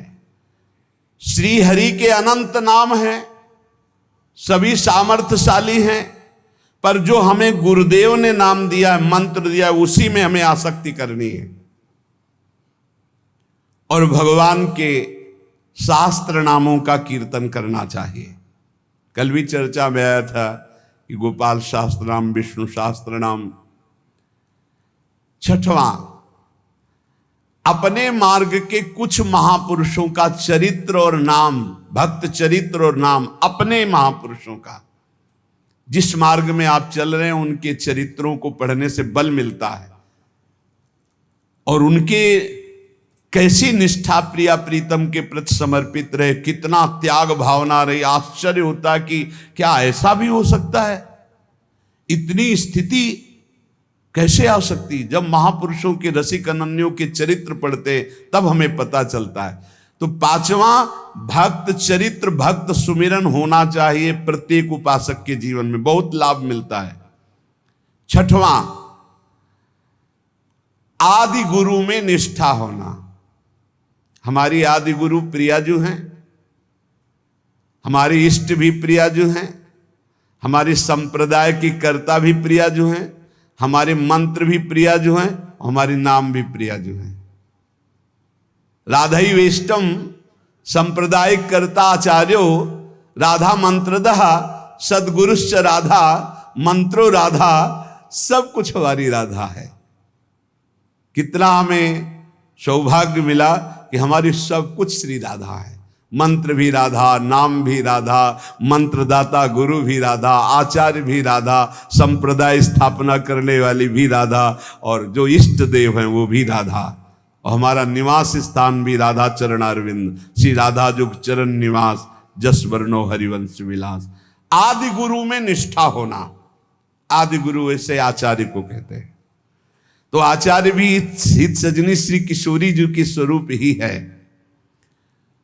और आठवां, मुख्य जो हमारे उपासना मार्ग में बड़े जन हुए हैं उनका स्मरण करना, जैसे श्री तुकाराम जी, ज्ञानदेव, सोपानदेव, मुक्ताबाई, एकनाथ, नामदेव, तुकाराम जी जो कह रहे हैं कि ऐसे महापुरुष हैं, हम उनकी बार बार स्मृति करें तो हमको अपने आचार्य, अपने गुरुदेव, अपने इष्ट देव के प्रति बड़ी प्रियता प्राप्त होती है। ये भक्तों का सुमिरन करना बहुत बड़ा, इसमें भक्ति में पुलाई नहीं रह जाती। भक्तन की नामावली जो करिए चितलाए, ताके भक्ति बढ़े घनी अरु हरु होए सहाय। घनीभूत भक्ति भक्तों की कृपा से प्राप्त होती है, इसलिए अपने मुख्य महंतों का सुमिरन करना चाहिए। भगवत कृपा से ये भी होता है, श्रृंगार आरती के बाद प्रारंभ होता है, हम सो इन साधन सो पंगत, जिनको नाम लेत दुख छूटत, सुख लूटत तिन संग, हम सो इन साधन सो। हमारे जितने ये मुख्य महापुरुष हुए हैं, जब हम इनका सुमिरन करते हैं तो इनके भजन का छठवां हिस्सा हमारे हृदय में जागृत हो जाता है। ये हमने महापुरुषों से सुना है। हम जिन महापुरुष का चरित्र पढ़ते हैं, जिस महापुरुष का स्मरण करते हैं, उसके भजन का छठवां हिस्सा, तभी तो माया पर विजय प्राप्त करके भगवत प्राप्ति करते हैं। नवा, प्रधानता कीर्तन अपने आचार्य प्रदत्त कीर्तन की ही रखनी चाहिए, कोई मनमानी नहीं। जैसे तुकाराम जी, जय जय राम कृष्ण हरि, जय जय राम कृष्ण हरि, जय विठल जय विठोवा, जय जय राम कृष्ण हरि। अपने आचार्य, अपने गुरुदेव के द्वारा दिया हुआ कीर्तन। जैसे अपने लोग जय जय राधा वल्लभ श्री हरिवंश, जय जय श्री वृंदावन श्री बनचंद महाप्रभु हरिवंश चंद्र जी के प्रथम पुत्र का जो यहाँ के तिलकैत अधिकारी हुए, और बनचंद कहते पिया प्रीतम को, वृंदावन के चंद्रमा श्री श्यामा श्याम, जो जैसा भाव कर पावे। बनचंद जो नाम रखा गया वो प्रिया प्रीतम के ही उससे रखा गया। प्रिया वृंदावन के चंद्रमा श्री प्रिया प्रीतम, ये नाम रखा गया महाप्रभु के बड़े पुत्र का। जैसे श्री कृष्ण चंद्रजू महाराज, श्री गोपी नाथ जो महाराज, तो ये सब प्रभु के ही नाम तो रखे गए। तो ये जो बनचंद है ये प्रिया प्रीतम का संबोधन है कि प्रिया प्रीतम जो वृंदावन के चंद्रमा युगल चंद्र हैं। जय जय राधा वल्लभ श्री हरिवंश, जय जय श्री वृंदावन श्री वंचन। तो प्रधानता अपने आचार्य गुरुदेव प्रदत्त कीर्तन की ही रखे कीर्तन में। और पूज्य जितने विश्व के संत महात्मा हैं, विश्व के भारत के ही नहीं, अतिथि, संत, भक्त, ये सब जो श्री कृष्ण से संबंध मानने वाले हैं, ये सब हमारे पूज्य हैं। ऐसी सदैव भावना रखे। तुलसी की माला, गले में तुलसी की कंठी जरूर हर समय बंधी रहनी चाहिए। अगर टूट जाए तो एक प्रसादी करके पहले से ही रखनी चाहिए। प्रत्येक साधक को एक प्रसादी तुलसी पहले से अपने पास रखनी चाहिए। कभी कंठी अगर भंग हो जाए तो जब तक उसे हम ठीक न करवाएं तब तक नई तुलसी की कंठी बांध लें, और अगर वो ठीक होने लायक नहीं तो यमुना में प्रवाहित कर दे, और अगर ठीक होने लायक है तो गुरु प्रदत्त कंठी पुनः ठीक करवा के उसी को बांधे। पर जब तक नई कंठी हमारे पास प्रसादी नहीं होगी तो फिर हमारा गला खाली रहेगा। 1 मिनट भी खाली गला नहीं रखना, यह हमारी वैष्णव पद्धति है। गले में तुलसी की माला और नाम जप के लिए तुलसी की माला, गले में तुलसी की कंठी और तुलसी की माला से ही नाम जप होता है। हमारा जो वैष्णव जनों का नाम जप होता है वो तुलसी की माला से होता है। श्री तुकाराम जी कह रहे हैं, महाव्रत, निरंतर भगवान का चिंतन करना, और जैसे उनके मार्ग में एकादशी व्रत रहना, रात भर कीर्तन करना, शिवरात्रि का व्रत रखना, कृष्ण जन्माष्टमी का व्रत रखना, और पंडरीकनाथ की यात्रा करके रात में जाके कीर्तन करना।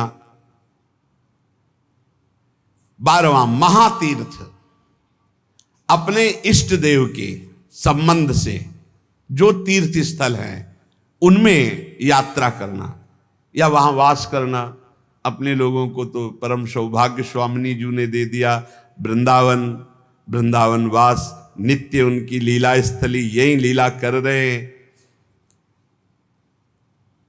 महातीर्थ श्री तुकाराम जी अपने क्षेत्र में कह रहे हैं, जैसे पंढरपुर, त्र्यंबकेश्वर, आलिंदी, पैठण, सासवड़, चंद्रभागा और महान संतों के स्थान गंगा, गोदा, यमुना, तीर्थ, काशी, द्वारिका, जगन्नाथ, इन सब की यात्रा करना वैष्णव जनों का। अपने लोगों की अनन्य निष्ठा, व्रत 84 कोष, श्री धाम वृंदावन, बस ये अनन्य निष्ठा है। 13वां वर्ज, ये बातें कभी नहीं होनी चाहिए वैष्णव में। पराई स्त्री का काम भाव से स्पर्श, संयोग, दृष्टि, चिंतन, संभाषण पूर्ण रूप से त्याग होना चाहिए। पराई स्त्री की वैष्णवजन गृहस्थ भी होते हैं, वैष्णवजन विरक्त भी होते हैं। तो जो गृहस्थ हैं वो अपनी स्त्री में धर्मानुकूल, और जो विरक्त हैं भगवत भाव से। पहला वर्ज, पर स्त्री के प्रति दोष दर्शन, पर स्त्री के प्रति भोग वृत्ति की भावना बिल्कुल त्याग दे, नहीं भगवत मार्ग में आगे नहीं बढ़ पाएगा। दूसरा, छल कपट आदि करके दूसरे का धन अपहरण करने की बात रखना कभी नहीं होना चाहिए। दिखावा करके, दंभ करके, पाखंड करके, किसी भी तरह से दूसरे से धन ऐंठने की इच्छा रखना, फिर आप वैष्णव पद्धति में फिसल जाएंगे, आगे नहीं बढ़ पाएंगे। तीसरा, किसी की भी निंदा करना नहीं करना है। पर निंदा बिल्कुल ना सुननी है ना करनी। अगर वैष्णव धर्म में स्थित रहना है, परमानंद प्राप्त करना है, पहला नियम किसी भी माता बहन के प्रति काम भाव नहीं। दूसरा नियम किसी के भी धन को किसी भी तरह से ठगाई ना करे। तीसरा, पर निंदा ना सुने ना पर निंदा करे। चौथा, जो संतों ने भोजन निषेध किया वो नहीं करना चाहिए। मांस, मद्य, मछली, अंडा और जैसे प्याज लहसुन, इनको त्याज्य। प्याज लहसुन तमोगुणी है, तमोगुणी होने के कारण इसका त्याग किया गया है। वो अंदर से भजन की वृत्ति छीण करता है, तुम जान नहीं पाओगे, इसीलिए संतों ने अनुभव करके इसका त्याग किया। प्याज लहसुन निषेध है केवल तमोगुण के कारण, वो तमोगुण की वृत्ति बढ़ाता है। तमोगुण जो है निद्रा आलस्य प्रमादोत्थम तत्तामस मुदाहृतम, भजन में निषेध है, इसलिए निषेध किया गया है। और मद्य मांस मछली अंडा ये तो बिल्कुल निषेध किया गया है। वैष्णव होकर अगर इनकी तरफ या भक्त होकर जरा भी ऐसी दृष्टि रखता है तो पाखंडी है, वो भक्त नहीं है जो ऐसे जीवों को कष्ट देकर अपना उदर पोषण करना चाहे। पांचवा, वर्ज में मन से वाणी से शरीर से किसी की हिंसा न करे। ये काया वाचा मानुषा अगर किसी को दुख देता है तो भगवत मार्ग में नहीं चल पाएगा। इसलिए भगवत मार्ग पुष्ट करने के लिए स्वयं कष्ट सहे, दूसरों को कष्ट न दे। आचरण, जो अपने धर्म के आचरण उन्हीं का पालन करे। जो हमारे गुरुदेव ने, हमारे आचार्य ने हमारा दिनचर्या बना दी, जो हमारा नियम बना दिया, हमको उसी के अनुसार चलना है। अपने आचार्य प्रदत्त धर्म में स्थित रहने में कभी संकोच न करें। दूसरा क्या करता है मैं नहीं देखना, हमारे आचार्य ने जो हमें आदेश किया हमको उसी मार्ग में चलना है। जो विधि निषेध किया गया उसका पालन करें। ये नहीं करना, ये करना है, इसे विधि और निषेध कहते हैं। विधि कहते हैं ये करना है, निषेध नहीं करना है। जो कहा गया है वैसे ही चले। प्रभु को प्रसन्न करने के लिए संतों के जो उपदेश है वो सर्ववंद्य हैं। इसलिए अपने धर्म के अनुसार जो आचार्य ने आपको उपदेश किया, गुरु ने उपदेश किया, जो ऐसे चलता है वो कर्म बंधनों पर विजय प्राप्त कर लेता है। 15वां, वैष्णव का परम स्वभाव है परोपकार करना, दूसरों को सुख पहुंचाना। सर्वम विष्णुमयम जगत, सब भगवत स्वरूप है। वैष्णव का धर्म है समस्त भूतों में भगवत भाव करके व्यवहार करना। कई बार चर्चा की कि किसी से व्यवहार करना तो पहली दृष्टि पड़ने पर उसमें राधा वल्लभ लाल देखो, मेरे प्रभु राधा वल्लभ लाल विराजमान हैं। अगर भगवत भाव नहीं किया तो पुण्य क्रिया भले हो जाए, वो भगवान की प्राप्ति कराने वाली क्रिया नहीं। इसलिए अच्युत भावना विहीन कर्म का ज्यादा महत्व नहीं, भगवत भावना युक्त किसी से भी कुछ भी। परोपकार ये बहुत बड़ा धर्म है। कोई बीमार है, कोई कष्ट में है, कोई वृद्ध शरीर है, हमें अवसर मिले तो हमें सेवा करनी चाहिए।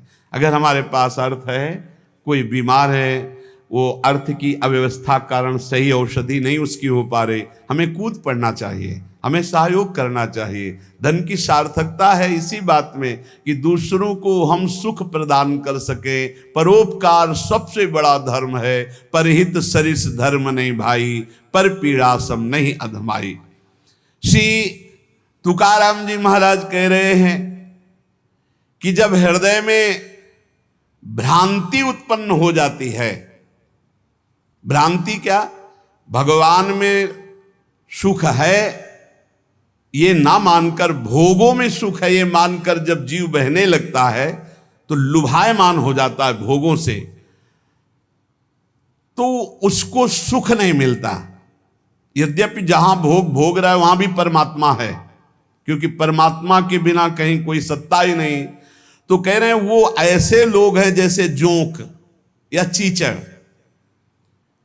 जैसे थन के पास ही वो चीचड़ लिपटा हुआ है पर वो दूध नहीं पिएगा, वो खून चूसेगा। ऐसे ही जहां तुम भोग दृष्टि कर रहे हो वहीं परमात्मा है, उसमें ही परमात्मा है। और सही पूछो तो वही परमात्मा है, क्योंकि जड़ चैतन्य वही बना हुआ है। तुम जिसे भोग दृष्टि से देख रहे हो, चीचड़ की तरह तुम दुख भोग रहे हो, उस सुख सिंधु परमात्मा को नहीं समझ पा रहे। जैसे जोंक है, लिपटेगी वो खून ही पिएगी। जैसे मेढक आदि है तो वहीं तालाब में है पर सरोवर में खिला हुआ कमल है, उसको पराग को नहीं पान कर पाएंगे, पराग का पान भौरा ही करता है। ऐसे ही वैष्णवजन भौरे हैं और भगवत विमुख ये चीचड़, जोंक और मेढक के समान टर टर व्यर्थ बातें करना और दूसरों को दुख देना, सुख भोगने के लिए हिंसा आदि तक में उतर जाना। वैष्णव पराग सेवी, भगवत आनंद सेवी, भौरे के समार है। सदाचरण, नाम जप और नाम निंदकों से दूर रहना। जो भगवान के नाम की निंदा करते हैं, ये जोंक हैं, ये खून पिएंगे, ये चीचड़ हैं, दूध नहीं पिएंगे, परमानंद नहीं भोगने वाले, ये नाना प्रकार के क्लेश भोगने वाले, ऐसे लोगों से दूर रहो जो भगवान की निंदा करते, भगवान के नाम की निंदा करते, भगवत मार्ग की निंदा करते, वैष्णवों की निंदा करते हैं। भगवान का नाम एक नौका है। जो भगवान का नाम जपता रहता है मानो सुदृढ़ नौका में बैठा हुआ है। बिल्कुल चिंता मत करो, आप नाम जप करो, निश्चित आपको भगवत प्राप्ति हो जाएगी। श्री तुकाराम जी कहते, भव सिंधु के पार ले जाने वाली सुदृढ़ नौका नाम है। बस बैठ गए नाम में तो अब किसी की मत सुनो, ये आपको पार कर देगी। और तो और की बात रे, गोस्वामी जी कह रहे, नाम लेत भव सिंधु सुखाही, करहु विचार सुजन मन माही। नाम लेते भव सिंधु सूख जाएगा, है ही नहीं जहां पार होना हो। खूब नाम जप। ये देखो बड़े बड़े महापुरुषों की बातें हम इसलिए खोज खोज कर आपको सुनाते हैं, आपका दृढ़ विश्वास हो जाए। नाम एक सुदृढ़ नौका है। जो खूब नाम जप करता है वो सुदृढ़ नौका में बैठा हुआ भव समुद्र पार हो रहा है। बिल्कुल किसी की बात मत सुनो। बड़े बड़े सिद्ध महापुरुषों के जीवन चरित्रों को पढ़ के देख लो, केवल भगवान नाम से ही सिद्ध हुए हैं। जितने भी उच्च कोटि के महापुरुष हुए, तुकाराम जी सदैव भगवान के धाम को गए। जितने भी महापुरुष हुए, आप उनके चरित्रों को पढ़ के देखो, आपको नाम मिलेगा। नाम जीवन में, नाम जितना उतने ही वो महापुरुष हुए।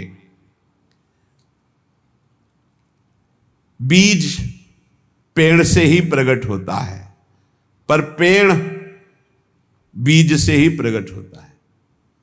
बताओ भाई, बीज फूटता है तब पेड़ प्रकट होता है, और पेड़ से ही बीज प्रकट होता है। तो पहले क्या हुआ? बड़ा विचित्र है। ऐसे ही नाम से नामी प्रकट होता है, और नामी से ही नाम प्रकट होता है। निर्णय करना कौन बड़ा है, को बड़ छोट कहत अपराधु। तुकाराम जी कहते हैं, पेड़ के पेट में बीज है, तभी तो फल रूप में आकर फिर बीज बनता है, और बीज के पेट में पेड़ समाया हुआ है। ऐसे ही भगवान में नाम विराजमान है, तभी परिचय होता है, और नाम में भगवान विराजमान है, तभी दर्शन होता है। नाम को पकड़ लो। निर्णय करना बड़ा मुश्किल है कि पहले पेड़ कि पहले बीज, क्योंकि बीज के बिना पेड़ नहीं, और पेड़ के बिना बीज नहीं। कैसे पर निर्णय कर पाओगे? बोले पेड़ बड़ा, तो बोले बीज के बिना पेड़ कहां से आ गया? तो बोले बीज बड़ा, तो बोले पेड़ के बिना बीज कहां से आ गया? बीज के बिना पेड़ नहीं, पेड़ के बिना बीज नहीं। तो पहले कौन? पहले कौन हुआ? पेड़ हुआ कि बीज हुआ? निर्णय करना मुश्किल है। इसलिए सर्वलोक महेश्वर भगवान का नाम बीज है, और भगवान पेड़ है। ऊर्ध्वमूल मधा शाखा मस्वत्तम प्राहुरभ्यम, गीता जी में कह रहे, उसी पेड़ का बीज है नाम, और उसी नाम का, नाम के पेट में पूरे के पूरे भगवान के ज्ञान, वैराग्य, भक्ति, रूप, लीला सब समाया हुआ है। बीज है भगवान का नाम। श्री तुकाराम जी कह रहे हैं, पंडित हो या बालक हो, मूर्ख हो या विद्वान हो, जो नाम को पकड़ लेता है वो सब ज्ञान प्राप्त कर लेता है। सब ज्ञान, बात पकड़ लीजिए। पहले मास्टर जैसे बालक को हाथ पकड़ करके लिखवाता है काखा गागा, फिर एक दिन वो पूरा का पूरा शब्द पढ़ लेता है। ऐसे प्रारंभ में गुरुदेव साधन बताते हैं। बहुत ही कड़वा लगता है, लेकिन जब वो तो सब ज्ञान उसके अंदर जागृत हो जाता है, सब वैराग्य भक्ति सब अंदर जागृत हो जाता है। क्या जुगनू कभी सूर्य की तेज की समानता कर सकती है? अन्य जितने साधन है सब जुगनू वो भी चमकते हैं, और सूर्य है नाम, नाम की समानता कोई अन्य साधन नहीं कर सकता। इसलिए सूर्य स्वरूप भगवान के नाम का निरंतर गाय, अन्य साधनों की तरफ दृष्टि मत दो। अखिल जगत महासुख से पूर्ण नजर आएगा जिस समय निरंतर नाम चलेगा। लीला मात्र भगवान का ये माया क्षेत्र है, एक लीला मात्र। ऐसे तर जाओगे तुम्हें समझ भी नहीं पड़ेगा, सुख पूर्वक संसार से तर जाओगे। इस माया जाल से समाप्त होने के लिए तुकाराम जी कह रहे हैं, केवल मुख से तुम नाम उच्चारण करो, भवबंधन अपने आप छिन्न भिन्न हो जाएगा। केवल नाम उच्चारण करो। ये बड़े बड़े महापुरुषों के वचन हैं। भाव सिंधु से पार हो जाओगे बिना प्रयास के, सुख पूर्वक यदि नाम जप करोगे। नाम जप की रुचि और बढ़े, इसीलिए ठाकुर सेवा का सौभाग्य मिला है। जैसे जैसे हृदय पवित्र होगा अपने आप नाम जप स्फुरित होने लगता है। तो जब ठाकुर सेवा का तुम्हें अवसर मिले तो जरूर दौड़ भागो, क्योंकि वो नाम जप में प्रीति बढ़ाएगा। ठाकुर सेवा, श्री जी की सेवा, ये तुम्हारे भजन की वृद्धि कर देगी। इसमें कभी ऐसा मत सोचो कि एकांत में बैठकर अगर मैं नाम जप करता तो ठीक था, ये हमको तो सेवा में लगना। सेवा से नाम जप की प्रीति और बढ़ती है। अगर देवालय में सेवा मिले या अपनी कुटिया में ठाकुर सेवा विराजमान करके मिले,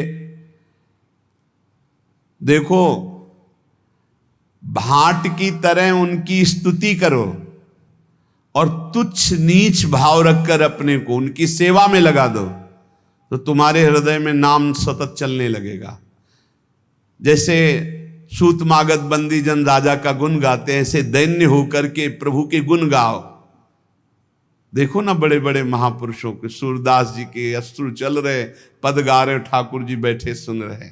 ये भगवत मार्ग है, प्रेमियों का मार्ग है। इसमें अलग दैन्य भाव होकर पद गायन कर रहे और एकदम अपने को नीच समझ करके प्रभु की सेवा में लगे। बड़ी कृपा है जो हमसे सेवा करवा रहे हैं, नहीं तो पापाचरण भी तो शरीर से हो सकते हैं। दो बातें यदि हो रही तो तुकाराम जी कह रहे हैं कि नाम जब बहुत शीघ्रता से निरंतर चलने लगेगा।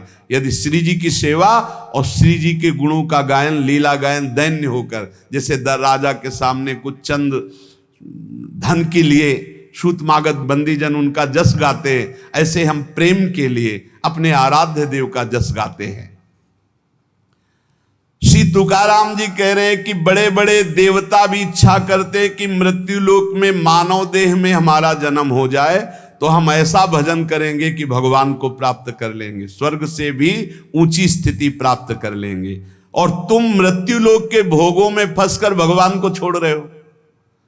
तुकाराम जी कह रहे स्वर्ग के देवता इच्छा करते कि कभी भगवान हम पर कृपा करें, हमें मृत्यु लोक में मानव देह दे दे जिससे मैं भजन करके भगवान को प्राप्त करूं, और तुम मृत्यु लोक के भोगों में भगवान के भजन को छोड़ रहे हो। स्वर्ग के देवता स्वर्ग और स्वर्ग के भोग छोड़कर मृत्यु लोक में मानव देह में आकर भजन करके भगवान को प्राप्त करना चाहते हैं। आपको सहज में अवसर मिला मानव देह, अब मृत्यु लोक के भोगों में फंस करके नाम जप मत छोड़ो। इंद्रियां ये कलह करती ही रहेंगी यदि भगवत प्राप्ति नहीं हुई थी। मुझे ये भोग भोगना है, नेत्रेंद्री कहेगी मुझे देखना है, श्रवणेंद्री कहेगी मुझे सूंघना है, जनेंद्री कहेगी मुझे भूंगना। ये सब इंद्रियां, घ्राणेंद्री सूंघने की तरफ, श्रवणेंद्री सुनने की तरफ, भोग इंद्रियां भोगने की, कितनी कलह है। ये कलह तब तक बनी रहेगी जब तक भगवत प्राप्ति नहीं होगी। कल एक प्रश्न कर रहे थे कि मैं बैंक में ऑफिसर हूं, मेरी कामना थी कि मैं एक बड़ा पदाधिकारी बनूं, तो बन गया, लेकिन मुझे शांति क्यों नहीं मिली। मैं अधिकारी हूं, मेरे पास सब भोग सामग्री, जो जो मैंने कामना की थी सब, फिर भी मन अशांत क्यों रहता है? उनका एक ही कारण है, मन को विश्राम भगवान के चरणों से ही मिलेगा। तब लग कुशल न जीव को, सपने हो मन विश्राम, जब लग भजत न राम को, शोक धाम तज काम। कह रहे हैं यहां तुकाराम जी, इंद्रियां परस्पर कलह करती रहेंगी जब तक भगवत साक्षात्कार नहीं होगा। जब इंद्रियों में अशांति, मन में अशांति, तो तुम्हें शांति का कैसे अनुभव हो जाएगा? देखो, बहुत ज्ञान की बात, तुम शरीर के रोम गिन सकते हो लेकिन भगवान की विभूतियों को नहीं गिन सकते। और जब तुम नाम जप करोगे तो सारी विभूतियां आप पर कृपा करेंगी, सारी विभूतियां आप पर कृपा करेंगी। मेरी जिससे प्राप्ति होती है वो शुद्ध पुण्यात्मा होता है। शुद्ध पुण्यात्मा वही है जिसके मुख में मेरा नाम होता है। तुकाराम जी कह रहे हैं, श्री भगवान कह रहे हैं, मेरी जिससे प्राप्ति होती है वो शुद्ध पुण्यात्मा होता है। शुद्ध पुण्यात्मा कौन होता है? जिसके मुख में मेरा नाम होता है, जो मेरा अनन्य गति का होता है, उसी को प्रेम प्राप्त होता है। और जो मेरे नाम का अनन्य हो जाता है उसे मेरी अनन्य गति प्राप्त होती है। पकड़ो, महापुरुषों के वचनों को पकड़ो, सब नाम है, सब नाम। जैसे गर्भिणी स्त्री को परोसा गया तो उसको जब तृप्ति हुई तो गर्भस्थ बालक को पुष्टता अपने आप प्राप्त हो जाती है। ऐसे ही जब भक्त प्रसन्न हो जाता है तो भक्त के हृदय में विराजमान भगवान अपने आप संतुष्ट हो जाते हैं। तो नाम जप करे और भक्तों की आराधना करे, अपनी कोई स्वतंत्र इच्छा ना रखे, अपनी इच्छा को भगवान की इच्छा में समर्पित कर दे।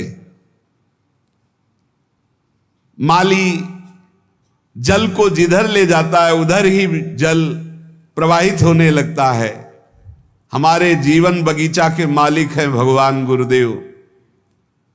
जिधर वो हमको ले जा रहे हैं हमको उधर ही बहते चले जाना है। अगर उधर नहीं जाओगे तो प्रवाह फूट पड़ेगा और गलत दिशा की तरफ चला जाएगा। तुकाराम जी कह रहे हैं, मधुर और विशद आनंद देने वाला भगवान का नाम है। देखो, जल में भेद नहीं होता, जल सब में गिरता है, लेकिन अपने भावानुसार उसका स्वरूप अलग हो जाता है।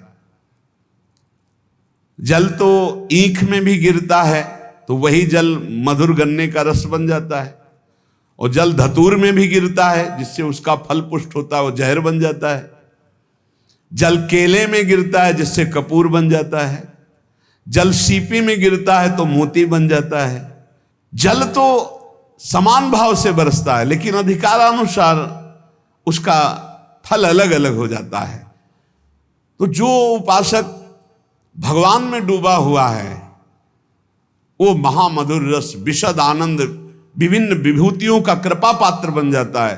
और जो भगवान से विमुख है तो कृपा उनको भी की, मानव दे दिया है, पापाचरण करके अपने जहर जैसा जीवन बना लेते हैं, अशांति में जीवन बना लेते हैं।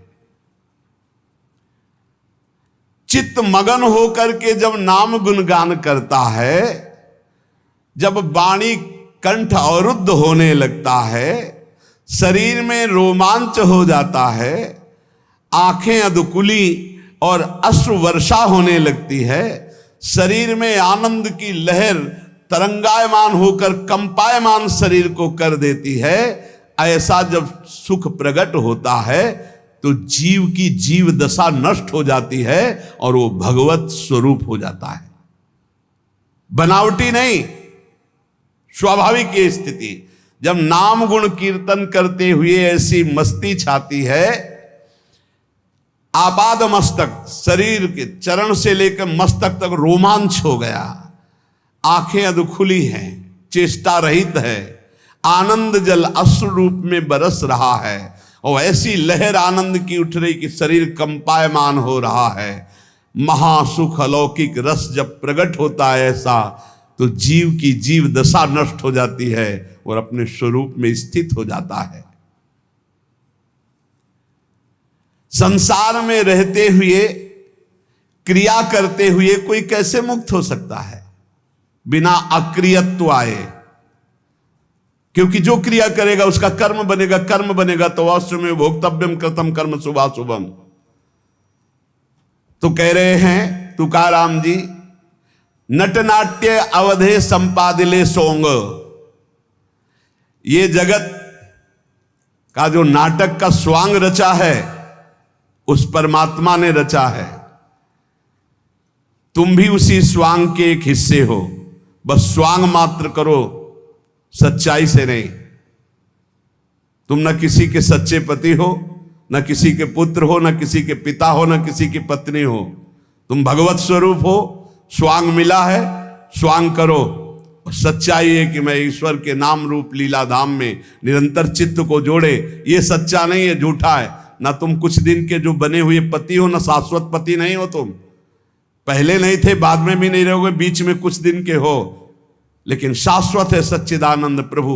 श्री तुकाराम जी कह रहे, नटनाट्य अवधे संपादिले सोंग, ये स्वांग है, ये नट का नाट्य है, बिल्कुल नाटक जैसा करो। सत्य है भगवत नाम, भगवत रूप, भगवत लीला।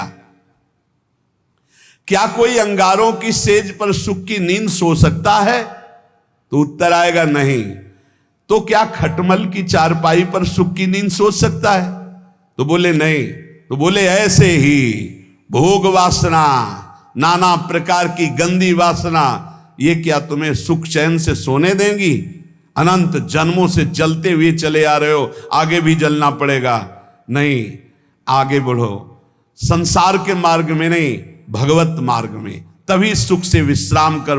गोस्वामी तुलसीदास जी कह रहे हैं, जाकी कृपा लवलेस ते मति मंद तुलसी दास हूं, पायो परम विश्राम, राम समान प्रभु नाही कहूं। पायो परम विश्राम, आप चैन की नींद। काहू के बल भजन को काहू के आचार, व्यास भरोसे कुंवर के सोवत पाव पसार। चैन की नींद, ये अंगारों की सेज पर पड़ना है, जो भोगों में, जो नाना प्रकार की वासनाओं, मानो खटमल की चारपाई पर। कहां चिंता सुख भय से युक्त कहीं नींद आती है? जब तक देह भाव है प्यारे कि मैं स्त्री हूं, मैं पुरुष हूं, तब तक बंधन को प्राप्त हो। भाव ही देह भाव को नष्ट करेगा, भगवत भाव कर्म बंधनों को नष्ट करेगा। दही मत कर जब उससे मक्खन निकाल लिया जाता है, तो मक्खन छाछ में डालने से ऊपर ही रहता है, कभी डूबता नहीं है। जब तक मथा नहीं गया था तो एक में ही एकम एक था, और जब मथ कर दही को मक्खन निकाल लिया गया तो फिर उसे छाछ में छोड़ दो, फिर नहीं मिल सकता। ऐसे ही खूब नाम जप करके पहले जीवत तो नष्ट कर दो, फिर संसार में रहोगे तो ऐसे रहोगे जैसे छाछ के ऊपर मक्खन रहता है, कभी मिल नहीं सकता। तुकाराम जी कहते हैं, दही से पहले मथ करके मक्खन अलग कर लो, फिर मिलाना भी चाहोगे तो चाहे जितना प्रयास करो मिलेगा ही नहीं। ऐसे ही एक बार तुम देह भाव से अलग हो, नाम जप करके ऐसा ज्ञान प्राप्त करो, फिर संसार में तुम्हें कोई नहीं बांध सकता। प्यासा प्यासे की हालत जानता है, भूखा भूखे की हालत जानता है। ऐसे ही भगवत मार्ग का पथिक, केवल भगवत मार्ग के पथिक ही भगवत मार्ग के पथिक को जानते हैं, दूसरे नहीं जान सकते। दूसरों को तो आश्चर्य लगता है, ऐसा कैसे हो सकता है कि घर में खाने को नहीं, हर कष्ट हर, और वो खूब नाच नाच करके नाम कीर्तन कर रहे हैं। ऐसा कैसे हो सकता है कि घर में इकलौते पुत्र का 100 पड़ा हुआ है और वो नाम कीर्तन कर रहे हैं? ऐसा कैसे हो सकता है कि क्षण क्षण पर कष्ट दिया जा रहा है और वो हरि हरि हरि मेरा हरि मेरा हरि? ऐसा कैसे हो सकता है? प्रहलाद जी, ऐसा कैसे हो सकता है? 22 बाजारों में मार कोड़े खाल खींच ली गई, फिर भी ना तो भक्ति में फर्क पड़ा ना भक्त में फर्क पड़ा। वैसे ही भक्ति, वैसे ही मुख प्रसन्न। कैसा कैसे हो सकता है? ये बात जैसे प्यासे को प्यासा जानता है, भूखे को भूखा जानता है, ऐसे ही भगवान के भक्त को सिर्फ भगवान का भक्त जानता है। ये विषयी सांसारिक प्रापंचिक लोग उसे नहीं जान सकते। तुकाराम जी कहते हैं, माया योग से जीव दुर्दशा को प्राप्त हो रहा है और भक्ति योग से महासुख को भोगेगा। इसलिए माया योग से हटो और भक्ति योग को प्राप्त करो। अनित्यम सुखम लोको मिमम प्राप्य भजस्व माम।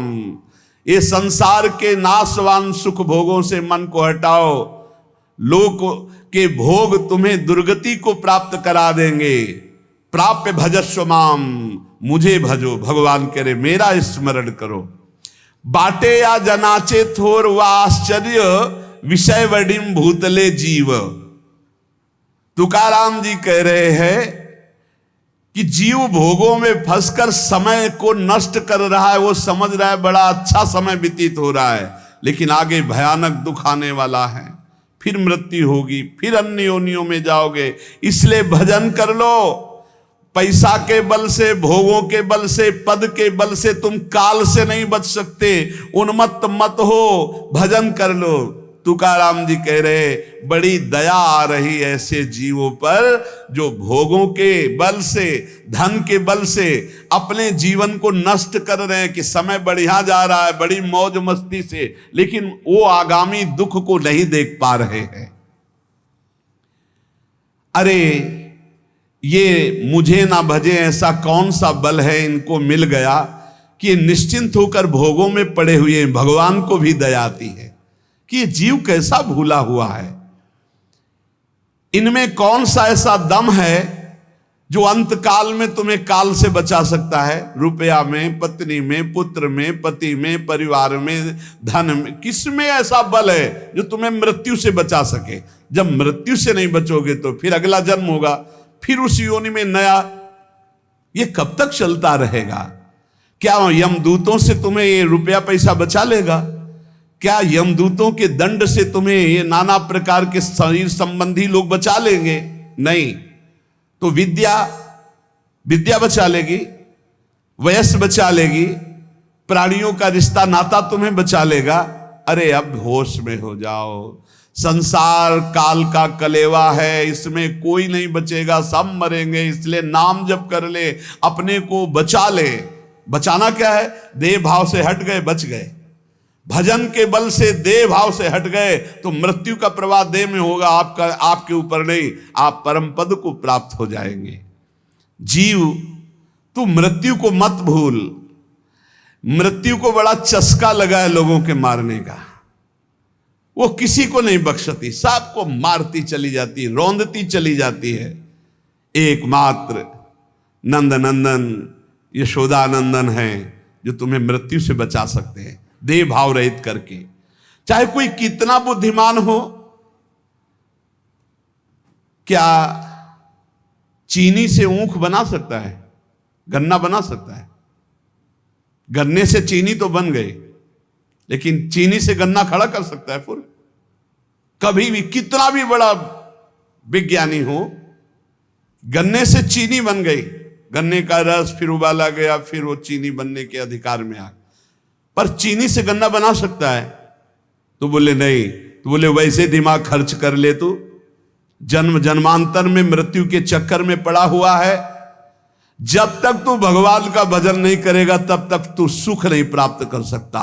सुख सिंधु से तू प्रकट हुआ है, अब सुख सिंधु का भजन कर ले, नहीं तो तू सुख सिंधु खड़ा नहीं कर सकता संसार में। मकान बना के करोड़ों अरबों रुपया जमा करके नाना प्रकार, जैसे चीनी से फिर ऊख नहीं बनाया जा सकता, ऐसे तू लाख उपाय कर ले अपनी बुद्धि से।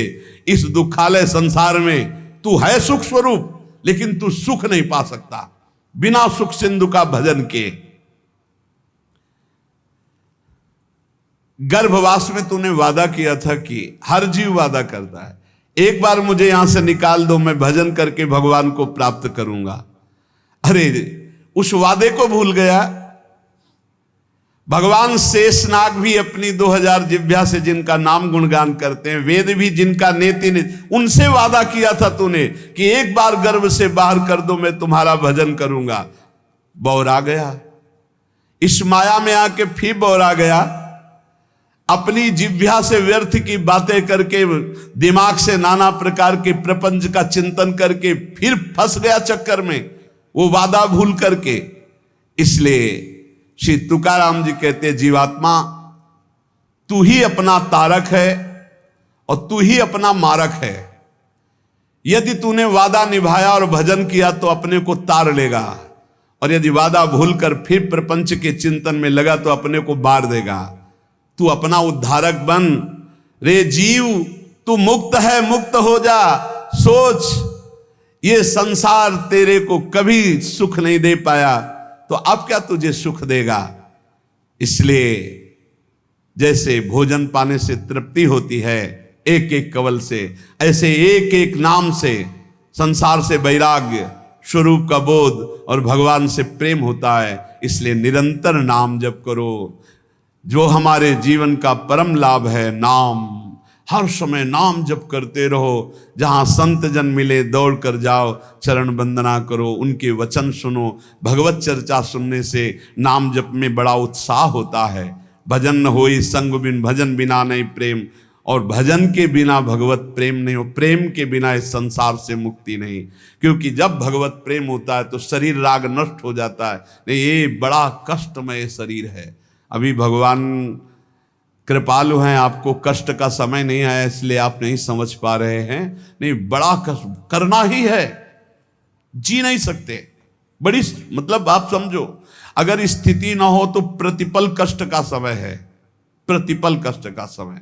अगर भगवान का चिंतन न हो तो क्या चिंतन है, क्या कष्ट का चिंतन है, हर समय कष्ट। तो ये क्या हमारे ऊपर ही है क्या? सब जीव को भोगना पड़ेगा। आपकी लंबी यात्रा है, हजारों जन्म बार बार ले लेकर भोगना, इसलिए ऐसे भोगों में फंस करके तुम्हें भुलावे में माया डाल रही। इसलिए हमारी प्रार्थना है, इसी जन्म में भजन करके जो कष्ट मिले सह करके मुक्त हो जाओ। बस यही जीवन का परम लाभ है। निरंतर नाम जप ही सब शास्त्रों का, सब भक्तों का है। देखो तुकाराम जी की बात सुनी कि पूरा जीवन कष्ट में, यहां तक ऐसी स्थिति आई कि अन्न के बिना पत्नी मर गई, बच्चे प्राण पोषण के लिए अन्न नहीं रहा, लेकिन भक्त ने अपनी निष्ठा नहीं तोड़ी। निरंतर नाम कीर्तन, संत चरणामृत, संत चरण रज का सेवन करके ऐसी ऊंचाई पर पड़े कि आखिरी में जब तो भगवान वो कह रहे, देखो भगवान श्री हरि विमान लेकर आ रहे हैं। भगवत पार्षद आए, विमान आया, सबसे प्रणाम किया और विमान में चढ़कर तुकाराम जी भगवान के धाम को गए। भक्तों के शरीर ऐसे छूटते हैं, उनको स्मृति ही नहीं रहती कब शरीर छूट गया, और दिव्य देह से भगवान के समीप चले जाते हैं। यही लाभ लेने के लिए हमें जन्म मिला है। खूब नाम जप करो, किसी का बुरा मत करो, किसी की निंदा मत करो। ये सब बातें हमारे भजन से हमें विघ्न पहुंचा करके अलग कर देती। और भजन भजन यही जीवन का सार है। जितना भजन कर लो, नहीं मृत्यु नजदीक आती चली जा रही। शेष चर्चा आगे। श्री राधा वल्लभ लाल की।